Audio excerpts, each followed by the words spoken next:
సంగారెడ్డిలో జరిగిన దారుణానికి సంబంధించిన అప్డేట్ మనం చూస్తున్నాం. పోలీసులు ఎదుటే ఒక భర్త భార్యను అతి కిరాతకంగా హత్య చేశాడు.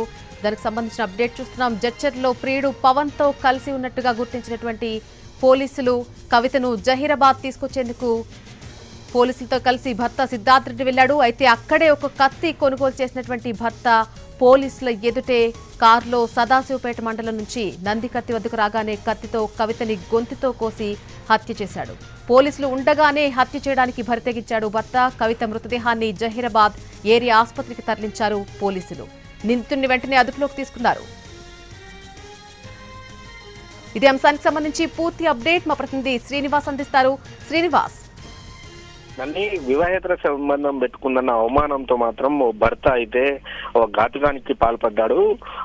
ఈ ఘటన సంగారెడ్డి జిల్లాలో జరిగింది. మార్చి 27న కవిత అదృశ్యమైంది జహీరాబాద్ నుంచి. అయితే మార్చి 30న పోలీసులకు భర్త సిద్ధారెడ్డి ఫిర్యాదు చేశాడు. అయితే విచారణలో కవిత తన ప్రియుడితో మరొకరితో వివాహేతర సంబంధం కొనసాగిస్తున్నట్టయితే పోలీసులు గుర్తించారు. దీంతో తన ప్రియుడితో జడ్చర్లలో ఉన్నట్టు పోలీసులు గుర్తించడంతో పోలీసులతో కలిసి కవితను తీసుకురావడానికి జడ్చర్లకైతే బయలుదేరాడు భర్త సిద్ధారెడ్డి. అయితే అక్కడ వెళ్ళిన తర్వాత అక్కడ కవితను ప్రియుడిని అదుపులోకి తీసుకున్నారు. అలాగే కవితను కూడా అదుపులోకి తీసుకున్నారు. అయితే అదే సమయంలో భర్త సిద్ధారెడ్డి అక్కడే భార్యను వివాహేతర సంబంధం పెట్టుకున్న భార్యను ఎలాగైనా మట్టు పెట్టాలని అక్కడే ఒక కత్తి కూడా కొనుగోలు చేసి ఆ తర్వాత కవితను అలాగే భర్తను ఇద్దరిని కూడా వెనక సీట్ లో కూర్చోబెట్టారు. ఆ ముందు సీట్ లో పోలీసులు కూర్చొని జడ్చర్ల నుంచి బయలుదేరి వస్తుండగా మరికొద్ది సేపట్లో ఒక 20-30 నిమిషాల్లో జహీరాబాద్ పోలీస్ స్టేషన్ చేరుకుంటున్నారన్న ముందు చేరుకునే లోపే సదాశివపేట మండలం నందికద్ద వద్ద మాత్రం ఒక్కసారి